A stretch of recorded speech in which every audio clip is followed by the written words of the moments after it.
Hello, hello, what's up, Guru Nation? Welcome into Guru's Podcast. I am your host, Spencer the Guru, here with episode 5 of the podcast. And this is a very important one, guys. This is episode 5. Here we go. Here, 5 is the theme of the day. 5 tips and tricks to dominate fantasy, guys. You want to win your league this year?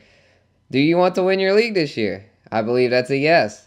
So, let's dive into it here. These are the 5 things you need to do to win your league. These 5 things are necessary in order for you to win. So, let's go over them here. No fluff, straight to it. All right, let's do this thing. All right, tip number 1, and this is probably the most important. That is be prepared for your draft. Guys, I cannot stress this enough. You've got to be prepared for your drafts. Got to know who you're going to take. Got to have an idea at least of who you're going to take. The draft can sometimes take weird twists and turns. You've got to be prepared for those twists and turns. You never know what can happen here, guys.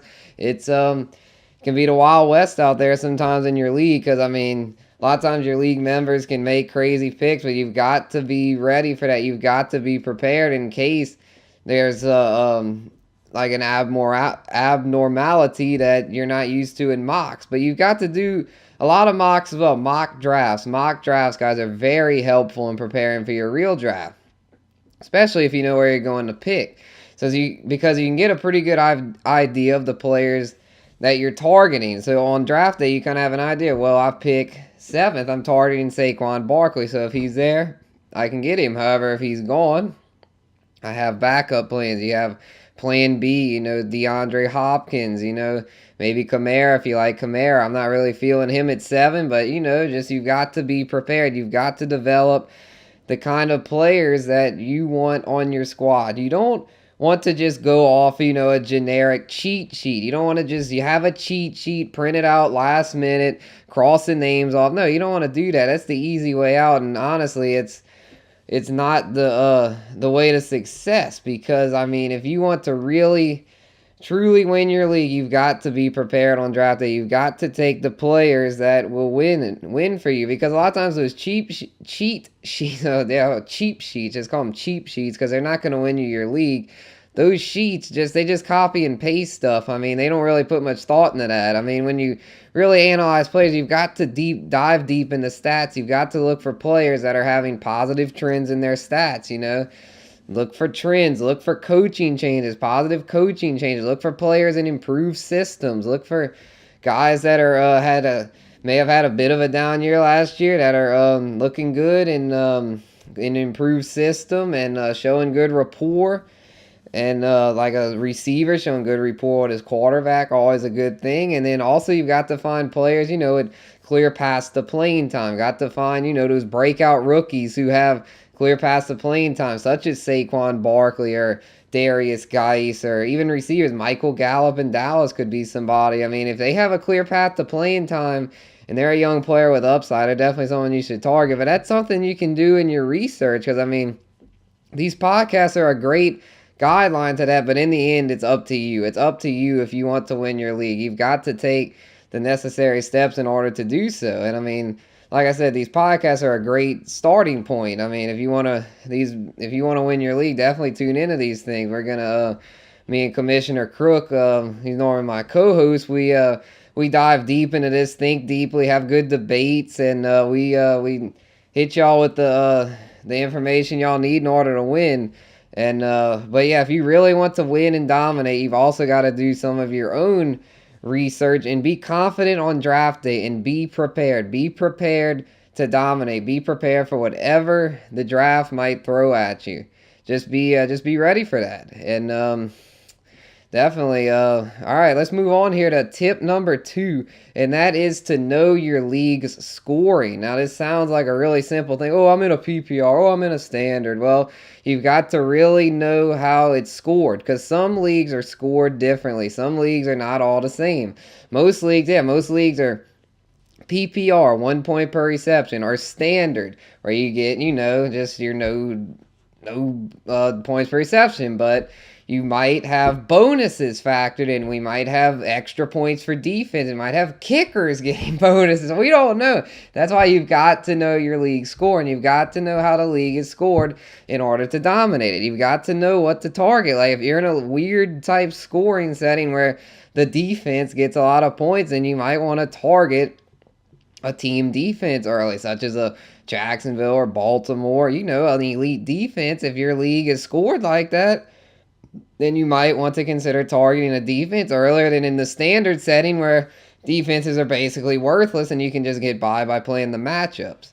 And I mean, the only way they get points is usually off defensive touchdowns, which is a lot of luck. But I mean, in some leagues, they really emphasize defense and really help the good defenses. But that's a rare case. A lot of leagues, the difference is if it's not even the standard or PPR, some are bonus type leagues, and that can be a lot of flukiness involved. So I don't really, if your league score like that, you might want to go for big play guys a little more. They're like a guy like Tyreek Hill comes to mind as someone like that, or maybe even Kamara, just guys that are real flashy, dynamic type talents who can really rip off those 50-plus yard big plays for touchdowns and also rack up those bonus points, which to me is kind of gimmicky. I don't really care for leagues with bonus. It's just kind of tacky in my opinion. I mean, you're already getting credit for the yards and touchdowns. I don't see why you need extra stuff. But if your league scored like that, then that's your league. You've got to adapt to it. And also some leagues, I'm in one like this where they factor in return yards, kickoff returns. I mean, a guy's good on returns. Oh, Tyreek Hill, I mean, he's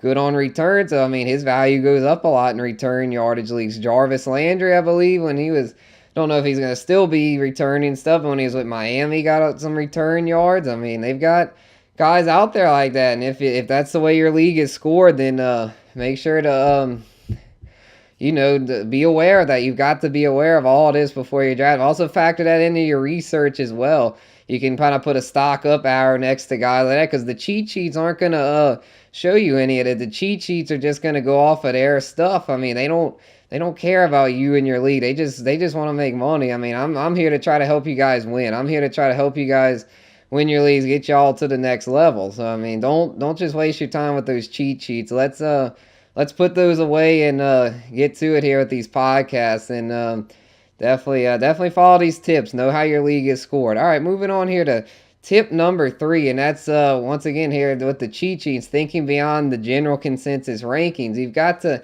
This basically just ties into number 1.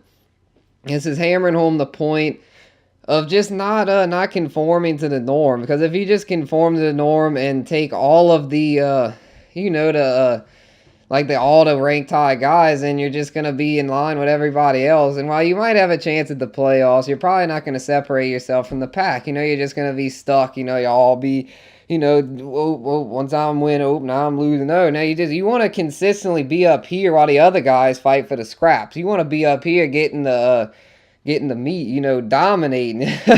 I mean, I think y'all know what I'm trying to say. It's just, you've got to grasp it. You've got to take control of your league. I mean, it's simpler than it sounds. I mean, you can have some challenges though. It's not going to always be a smooth ride. I mean, your first round pick could go down to injury. You just do not know. But that's why you've got to be prepared, and you've got to avoid these cheat sheets and just general consensus rankings, because if you do that, you'll get your elite players, but in your bench will just be comprised of a bunch of mediocre players and washed up vets. Where if you go and do your own research and find the players that are trending upward, your bench will be comprised of high upside players who could potentially win you your league. So definitely consider diving deep. Actually, don't consider, do it. Dive deep into this stuff, guys, if you want to win. If you're satisfied with being mediocre in your leagues, then that's a shame, because I mean, fantasy football is all about trying to win. I mean, I don't want to finish mediocre. I don't want to finish 6th or something. I don't even want to finish 2nd. I want to try and go for the win. And realistically, I know I'm not going to win every single year, obviously, but you want to try and win as many leagues. You can't try and go for the throat every year. Try and dominate your leagues. Dominate your leagues in the regular season, and then just hope for the best in the playoffs. And this is what we're about to get into here as we get into the handy notebook right here. And step number 4, and that is have confidence in your team. You've got to have confidence in your team. And this is a thing that can be tough for people, especially in the playoffs. Yeah, you can dominate your league all the way through, but come playoff time, if you don't have confidence in your guys, you might end up sitting a player that you regret. You might end up sitting a stud, and that's not what you want to do. You want to always start your studs. Start your studs every single week. I mean, it's just, you just can't depend on waiver wire pickups. I mean, if you have a stud player, you've got to use, I mean, yeah, if they get injured, obviously work the wire. That's our next tip, by the way. But I mean, you've got to be prepared for this, and you got to just have confidence in your guys. Like, if you draft Aaron Rodgers at quarterback and he's healthy all year, I don't care if he's playing the Jaguars defense in Jacksonville. You've got to start Rodgers. You got to start your man Aaron Rodgers. He's elite. You got to use him. I mean, if you don't use him, you're just going to kick yourself. And I mean, it happens. I mean, people have that where they overthink it and they see a quarterback on waivers. Man, so-and-so has a good matchup. You can use, I don't know, Eli Manning, for example, or Blake Bortles, just a mediocre quarterback. Ooh, they're playing the team with a bad defense, team with the Raiders. Raiders usually have a bad defense. Oh, they're playing the Raiders at home. But I'd still go with Rodgers at the Jags because of... he's a stud. You can't sit your studs. You've got to start your studs no matter the matchup. I mean, you've got to use them unless they're showing signs of decline. But I mean, if Rodgers is having his usual elite season, you've got to start him. I mean, there's no two ways about it. You've got to start these guys. You've got to manage your team in season very well, because it doesn't matter how much draft prep you do, guys. If you don't manage your team in season, all that draft prep goes out the window. It's worthless. You're done. But the people that prepare for the draft are usually the ones, though, that stick with it all season. They hammer it home. They stick with it. They grind all year. They push forward. They want to win. They're determined. They're like, I'm winning my league this year. And it can be a struggle. I mean, it can be challenging. I mean, the first few years I did fantasy, I was decent, but I mean, it took me a while to finally get over the top and start consistently winning leagues. And like I said, it can be a challenge, but it's a grind, and it's something that's possible, guys. If you have confidence, if you have a positive attitude, if you go into it saying, I will win this year, this is my year, I'm grabbing the right players, I'm getting this thing done, do it. Go for it. Go for it. I mean, it's... exactly, and I mean, you just got to go for it, guys. Like, you could take DJ or Zeke first if they start slow. Guys, don't give up on them. Don't go trade them away for a bag of peanuts. Don't go trade them away for, I don't know, last year, who's the guy that got off to a good start? I think Carlos Hyde or something got off to a good start. And he had an okay year, but don't trade away one of your studs for the hot start player like that. I mean, that's just not the way to play. I mean, that's what the smart owners do, though. If you're a smart owner, this is another thing. Trading players can win you your title. Try and trade the hot start guys, like the guys that you figure aren't going to keep up what they're doing, for a guy that's off to a slow start. Sell high, buy low. We might do another episode later just focused on trading, but trading's the main thing. I mean, if you have confidence in your team, I wouldn't even worry about trading, to be honest. Trading's not really my thing. I'm more of a waiver wire guy, and that's what we're going to get into here. Our next step, our last final tip of the night, and that is working the waiver wire, guys. Working the waiver wire is huge. I'd say that's the most important thing as far as in-season management, is working that wire. You can make all the trades you want, but if you're playing with smart owners, you're not going to win all your trades. I mean, trades can go 50-50 unless it's a total, what they call trade rape, which is just a trade that's like completely in one person's favor, and then you're just going to make the rest of the league mad. No one's going to want to trade with you. So, I mean, it's better off not to get too much with trades. Trades usually don't end well a lot of times, and it's just, you never know with trades. With the waiver wire, it's more you're just dropping your worst player and trying to get a guy with upside. I mean, not every one of your draft picks is going to work out. Hopefully, most of them will. If you're prepared and have a good draft, if you follow those first few steps, then you'll be fine. But I mean, everyone has injuries. Injuries can pop up out the blue. You never know what can happen. Injuries can hit you like a gut punch, just they can just knock you out the water. And you're like, oh my God, what do I do? All my players are hurt. Oh man, I'm done. No, you're not done. You're not done. You've got to keep grinding. You've got to keep pushing and working the wire, guys. Work that waiver wire. It will pay off. I'm telling you. Showing a little more oomph in this episode to get y'all fired up. Because we've got to win this stuff. We've got to win these leagues, especially if you're paying money for your leagues, guys. If you're putting money in it, you're putting hard-earned money, investing time, money, energy into these leagues, do it right. Do it positively, and do it to where you feel like you can win and win big. and do it. Win big. Win for your money. Win for bragging rights. If you want to just win for bragging rights, there's more power to you. That's great.